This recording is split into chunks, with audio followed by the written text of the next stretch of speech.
ধরা তো পড়েই গেছি।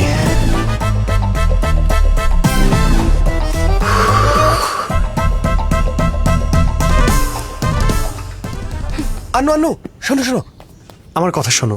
এক মিনিট, আরে কথা শোনো না প্লিজ।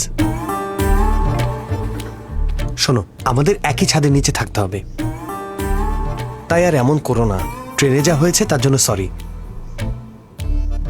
তুমি আমার গ্রামের সম্পর্কে উল্টাপাল্টা বলেছিলে, তাই এমন করেছি। আমার গ্রামের ব্যাপারে আমি খুবই emotional. Basically I am a good boy. আচ্ছা, তা তো দেখলাম। আরে সত্যি বলছি, দেখো। ওকে, নো ফিঙ্গার্স। শোনো, যদি তোমার মনে হয় আমি ভালো না, তাহলে কথা বলো না, কিন্তু ততদিন। বুঝবো কিভাবে? দেখো, তুমি আমাকে যা খুশি তাই প্রশ্ন করতে পারো, আমি তোমাকে সব প্রশ্নের উত্তর দেব।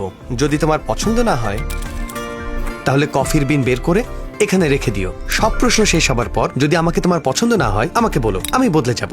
ওকে, এই নাও। এমন বাচ্চাদের খেলা আমার সাথে খেলতে এসো না। আরে একবার চেষ্টা তো করো, একবার চেষ্টা করো না প্লিজ।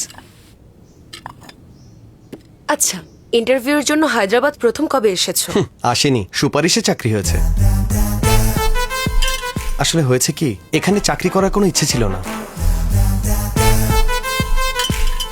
মানে গ্রাম ছেড়ে আসার ইচ্ছে ছিল না, মানে বাবাকে ছেড়ে আসার ইচ্ছে ছিল না।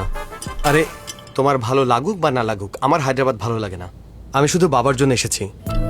আর কি করতাম জানো তো, একটা মিডল ক্লাস লোকের আয় কেমন হয়? ছেলের পড়ার খরচ যতটুকু, যদি ক্লাস 10 পর্যন্ত পড়ে তাহলে অতটুকুই, ইন্টার পড়লে সেই পর্যন্ত, ইঞ্জিনিয়ারিং পড়লেও অতটুকুই। 20 বছর পর্যন্ত স্কুল ফিস, কলেজ ফিস, পকেট খরচ দিয়ে প্রতি বছর ইউনিফর্ম, শুজ, টাই, বুকস, পেন, পেন্সিল, জ্যামিতি বক্স, এমনকি গ্রাফিক শিট। সারা জীবন কষ্ট করার পর বাবা আমার কাছে শুধুমাত্র একটা জিনিসই চেয়েছে, একটা চাকরি। আর সেই চাকরি করে যে টাকা পাবো সেটা আমিই রাখবো।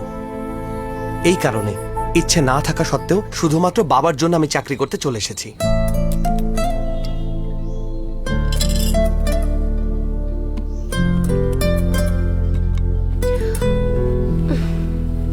কিছু না বলেই চলে যাচ্ছ? একটা উত্তরই যথেষ্ট, বাকি সব মাফ করে দেওয়ার জন্য। Apology accepted. Friends? Only friends. Only friends, হ্যাঁ?